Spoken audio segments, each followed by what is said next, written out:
ఓం సాయిరాం. బాబా భక్తులందరికీ కూడా నమస్కారం అండి. అందరూ కూడా సుఖంగా సంతోషంగా ఎప్పుడూ కూడా ఆనందంగా ఉండాలి అని చెప్పి ఆ బాబాగారి తరపున నేను కూడా మనస్ఫూర్తిగా కోరుకుంటున్నాను. ఈరోజు బాబాగారు అందించే సందేశం ఏంటి అంటే కనుక, తల్లి, నేటితో నీ కష్టకాలం పూర్తిగా ముగిసిపోతుంది. 2 నిమిషాలు నువ్వు ప్రాప్తం ఉంటేనే ఇది వినగలుగుతావు, ఇది నీ చెవిన పడుతుంది. నిర్లక్ష్యం చేస్తే నీ కర్మేనమ్మా అని చెప్పి ఏదో తెలియని సందేశాన్ని ఈరోజు బాబాగారు మనకు అందించడానికి మన ముందుకు వచ్చారండి. మరి బాబాగారు ఏ సందేశం అందించినా కూడా అది మన భవిష్యత్తుకు పునాది లాంటిది అని చెప్పి మనందరికీ కూడా తెలిసిన విషయమే కదా. మరి దానికంటే ముందు చాలా మంది కూడా గురువు గారి గురించి అడుగుతున్నారండి. అక్క, ఎన్నో రకాల సమస్యలతో మేము సతమతం అయిపోతున్నాము, మీకు తెలిసిన గురువు గారు ఎవరైనా ఉంటే చెప్పండి అక్క అని చెప్పి అడుగుతున్నారు. నేను పదే పదే ఈ గురువు గారి గురించి ఎందుకు చెప్తున్నాను అంటే కనుక, నేను జీవితంలో కష్ట సమయంలో ఉన్నప్పుడు అసలు ఈ కష్టం నుంచి బయటపడగలనా అనుకున్నానండి. అటువంటి సమయంలో గురువుగారిని కాంటాక్ట్ అయ్యాను. గురువుగారు చేసిన పూజల వల్ల ఆ కష్టం నుంచి నేను చాలా తేలికగా బయటపడి ఈ రోజున ఆనందంగా జీవితంలో ముందడుగు వేస్తున్నాను. అలాగే మీ జీవితాలలో ఎటువంటి సమస్యలున్నా కానీ శ్రీ షిరిడి సాయిబాబా ఆశీస్సులతో జ్యోతిష్యం చెప్పబడును. గురూజీ శివరామరాజు గారు. Phone number 9959422552. మీరు ఇప్పటి వరకు ఎన్నో చోట్ల జ్యోతిష్యం చెప్పించుకొని మీరు ఆశించిన మార్పులు మీ జీవితాలలో జరగలేదని చెప్పి బాధపడి ఉంటారు. కానీ ఇక్కడ అస్సలు అలా జరగదండి. మీ సమస్యలు ఏవైతే ఉన్నాయో, ప్రేమ, పెళ్లి, ఉద్యోగం, రాజకీయం, సంతానం లేక ఇబ్బంది పడుతున్న, భార్యాభర్తల మధ్య గొడవలున్న, అప్పుల సమస్యలున్న, శత్రువుల సమస్యలున్న, అవేంటో మీరు గురువుగారికి వివరించి చెప్పినట్లయితే వాటికి తగిన పూజలు చేసి గురువుగారు మీకు రోజులలోనే పరిష్కారాన్ని చూపిస్తారు. గురువుగారు చెప్పినట్లు 100కు 1000% జరుగుతుంది. నమ్మకంతో కాంటాక్ట్ అవ్వండి. ఇక బాబాగారి యొక్క సందేశం విషయానికి వస్తే, బిడ్డ, నేటితో నీ కష్టకాలం అనేది పూర్తిగా ముగిసిపోనుంది. బిడ్డ, ఎందుకు ఈ మాట నేను చెప్తున్నాను అని చెప్పి నేను చెప్పే ఈ చిన్న కథని జాగ్రత్తగా విను, అప్పుడే నీకు పూర్తిగా అర్థమవుతుంది. ఒక ఊరిలో రామయ్య అని చెప్పి ఒక వ్యక్తి ఉన్నాడు. ఆ వ్యక్తికి సీతమ్మ అని చెప్పి ఒక భార్య. అయితే భార్యాభర్తలు ఇద్దరూ కూడా ఎంతో కష్టపడి పనిచేసేవాళ్ళు. వీళ్ళతో పాటుగానే నివసించే వీరి యొక్క తమ్ముడు కూడా ఉన్నాడు. కానీ వీరి యొక్క తమ్ముడు భార్య ఎవరైతే ఉందో, తమ్ముడు భార్య చాలా ధనవంతుల కుటుంబం నుంచి వచ్చింది. అయితే సీతమ్మని ఎప్పుడూ కూడా తను తోడుకోడలు, నువ్వు అలా ఇలా పేదింటి నుంచి వచ్చావు, నీకు ఎటువంటి డబ్బు లేదు, నేను మా ఇంటి దగ్గర నుంచి ఆ చీర తెచ్చుకున్నాను, ఈ పచ్చళ్ళు పట్టుకొచ్చుకున్నాను, ఈ పండక్కి మా అమ్మ వాళ్ళు ఈ చీర పెట్టారు, ఈ పండక్కి మా నాన్న వాళ్ళు ఈ చీర పెట్టారు, మా వారికి వ్యాపారం చేయడానికి డబ్బులు ఇచ్చారు, మేము ఇల్లు ఖాళీ చేసి వెళ్ళిపోతున్నాము, మేము పెద్ద ఇల్లు కట్టుకుంటాము, మా అమ్మ మా నాన్న సపోర్ట్ వల్లే మేము ఇంత స్థాయికి వెళ్తున్నాము, మీ పుట్టింటి వాళ్ళు చాలా పేదవాళ్ళు అని చెప్పి ఇలా ఏదో ఒక రకంగా సీతని హింసిస్తూనే ఉండేదన్నమాట మాటలతోటి. నవ్వుతూ పైకి సీత తన తోడుకోడలికి సమాధానం చెప్పినప్పటికీ కూడాను సీత మనసులో ఏదో బాధ. ఏంటి అంటే కనుక, నాకు నా పుట్టింటి వాళ్ళు ధనవంతులైతే బాగుండేది, నా పుట్టింటి వాళ్ళ సహాయం కూడా ఉన్నట్లయితే నా భర్త కూడా ఏదో ఒక వ్యాపారం చేసుకునేవాడు, నా భర్త కూడా ఎంతో కొంత సంపాదించి ఇలా మంచిగా బ్రతికే వాళ్ళము, మాకంటూ ఒక మంచి పేరు వచ్చేది, మాకంటూ కొంత డబ్బు ఎక్కువగా ఉండేది, అప్పుడు మా తోడుకోడల చేత ఈ మాటలు పడాల్సిన అవసరం వచ్చేది కాదు కదా అని చెప్పి సీత ఎప్పుడు మనసులో అనుకుంటూ ఉండేదన్నమాట. అయినప్పటికీ కూడాను బయటపడేది కాదు, భర్తని ఏమీ అనేది కాదు, అంతేకాకుండా తోడుకోడల్ని కూడా ఏమీ అనేది కాదు. తన పని తను చూసుకుంటూ ఎప్పుడూ కూడా బాబాగారి యొక్క సేవలో మునిగిపోయేదన్నమాట. బాబాగారి సేవ చేసుకుంటూ ప్రతి గురువారం కూడా ఉపవాసం ఉంటూ ప్రతి గురువారం కూడా బాబాగారి గుడికి వెళ్ళడము ఇలా చేస్తూ ఉండేదన్నమాట. అయితే ఒకరోజు రామయ్య తన యొక్క పొలం వెళ్ళి పొలాన్ని దున్నటం మొదలుపెట్టాడు. అలా పొలాన్ని దున్నే టైంలో రామయ్యకు ఏదో ఒక రాయి లాంటిది కనిపించిందనమాట. ఆ రాయి చూడటానికి మెరిసిపోతూ కనిపిస్తూ ఉందన్నమాట. ఇదేంటి ఈ రాయి ఇంతగా మెరుస్తుంది అని చెప్పి ఊర్లో అంటే పక్కన చేలో ఉన్న ఒక అతన్ని పిలిచి చూపించాడనమాట. అప్పుడు రామయ్యకి అతను ఏమని చెప్పాడు అంటే, ఇది మామూలు రాయిలా గనిలాగా లేదు, చూస్తుంటే ఇదేదో విలువైన గనిలాగా అనిపిస్తూ ఉంది, ఒక్కసారి దీన్ని తీసుకెళ్లి పట్నంలో బంగారపు కొట్లో చూపించు అని చెప్పి చెప్తాడనమాట. రామయ్యకు మనసులో ఏదో భయంగా అనిపిస్తూనే ఆ రాయిని తీసుకొని వెళ్ళి బంగారపు కొట్లో చూపించాడనమాట. చూపిస్తే అది డైమండ్ అని చెప్పారనమాట. అయితే డైమండ్ ఇది ఎక్కడి నుంచి వచ్చింది, ఇది చాలా విలువ ఉంటుంది, ఇది మాకు అమ్ముతావా నువ్వు అని చెప్పాడనమాట. ఇక ఆ మాట గబగబా ఇంటికి వచ్చి భార్యతోటి అంటే సీతతోటి చెప్తాడనమాట. ఇది డైమండ్, మన పొలంలో ఇటువంటి రాళ్ళు చాలా ఉన్నాయి అని చెప్తాడనమాట. అప్పుడు సీతకి చాలా సంతోషం కలిగింది. అయితే ఇక సీతకి బాబాగారి యొక్క అంటే వెంటనే ధన్యవాదాలు చెప్పుకుందనమాట మనసులో. ఏంటి ఇంత అదృష్టం మాకు పట్టింది అని చెప్పి అలా ధన్యవాదాలు చెప్పుకుంది.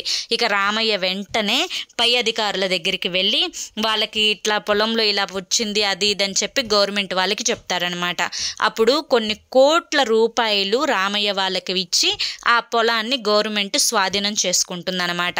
ఇక ఆ కోట్ల రూపాయలతోటి ఆ రామయ్య మంచి ఇల్లు, మంచి కారు, ఉండటానికి మంచిగా అన్ని సెట్ చేసుకుంటాడనమాట.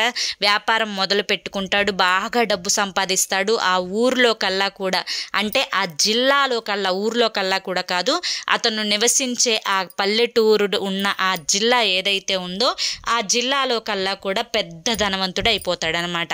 ఇక తమ్ముడు భార్య ఇక సీత దగ్గరికి వచ్చి చూస్తూ ఎంతగా ఎదిగిపోయారక్క మీరు, మేము ఇక్కడ ఉన్న వాళ్ళం ఇక్కడే ఉండిపోయాము అని చెప్తుందనమాట. అప్పుడు సీత, ఏం బాధపడకు చెల్లి, ఎవరికైనా కానీ టైం కలిసి రావాలి, నాకు ఆ బాబా దయ ఉంది, ఆ బాబా దయ ఉండటాన రాత్రికి రాత్రే నా జీవితం మారిపోయింది అని చెప్తుందనమాట. అయితే ఇక్కడితో కథ ముగుస్తుంది. కథ చాలా చిన్న కథ, వినడానికి మీకు ఇదొక సినిమా స్టోరీ లాగానో ఏదో రకంగా అనిపిస్తూ ఉంటుంది. కానీ ఈ కథలో మనం తెలుసుకుంటే చాలా అర్థం ఉంది. సీత తన తోడుకోడలు వచ్చి తన దగ్గర నా భర్త వ్యాపారం చేస్తున్నాడు, నా తల్లిదండ్రులు మాకు సపోర్ట్ చేస్తున్నారు, మా తల్లిదండ్రులు బాగా ధనవంతులు, ఇలా ఎన్నో చెప్తూ ఉండి తనని అసంతృప్తి పాలు చేయాలి తన తోడుకోడల్ని, తన తోడుకోడల మనసులో సంతోషం లేకుండా చెయ్యాలి అని చెప్పి ఎన్నో రకాలుగా ప్రయత్నించింది.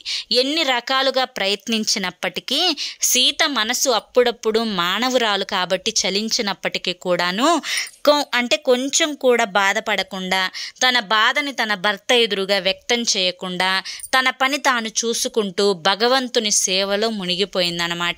భగవంతుని సేవలో మునిగిపోవడాన ఆ బాబాగారి యొక్క దయ ఉండటాన తన మంచి మనసుకి, తన ఓర్పుకి, తన భర్త తను పడే కష్టానికి భగవంతుడు ఆ రకంగా సహాయం చేశాడు.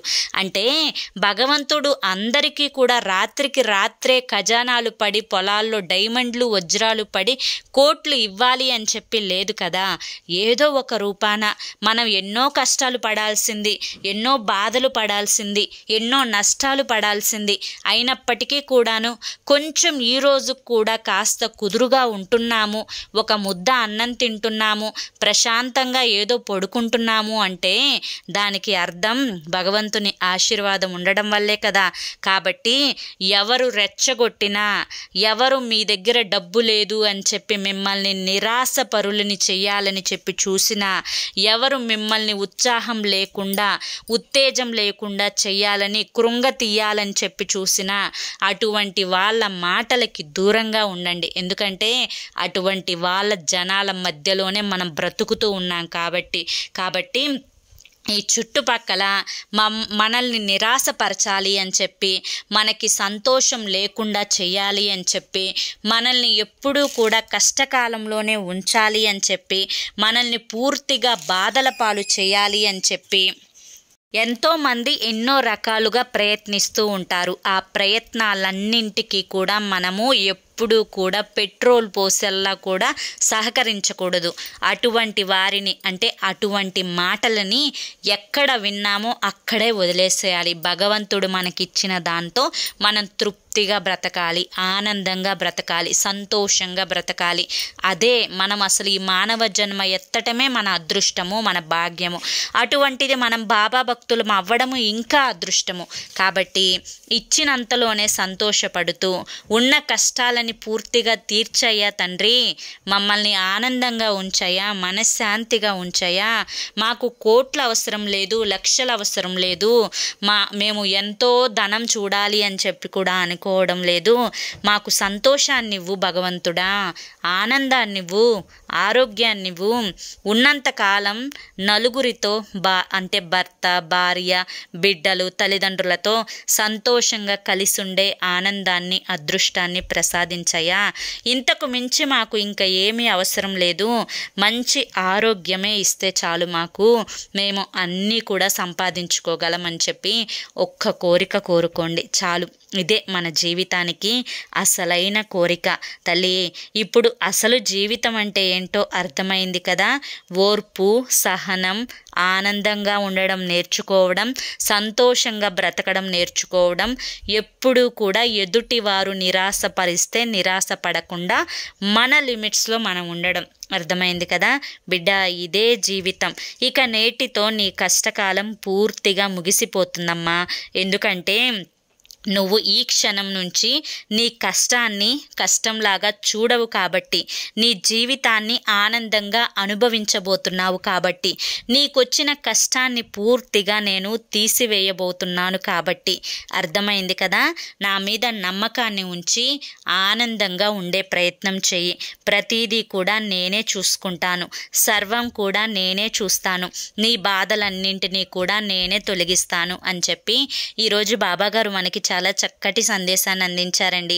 మరి ఈ సందేశంలో ఎంతో గొప్ప ఆంతర్యం ఉంది, మనం అర్థం చేసుకోవాలే కానీ. మరి ఈ ఆంతర్యం ఏంటో మీ అందరికీ కూడా అర్థమైంది, నచ్చింది అని చెప్పి అనుకుంటున్నాను.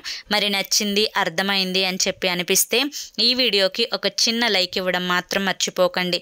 మొదటిసారి మన సాయి పిలుపు ఛానల్లోకి వచ్చినట్లయితే మన ఛానల్ని సబ్స్క్రైబ్ చేసుకొని సపోర్ట్ చేయండి. రేపు మరొక మంచి వీడియోతోటి మళ్ళీ కలుసుకుందాం. అంతవరకు కూడా బాబా ఆశీస్సులు మీపై ఉండాలి అని చెప్పి మనస్ఫూర్తిగా కోరుకుంటూ సర్వే జన సుఖినో భవంతు. ఓం సాయిరామ్.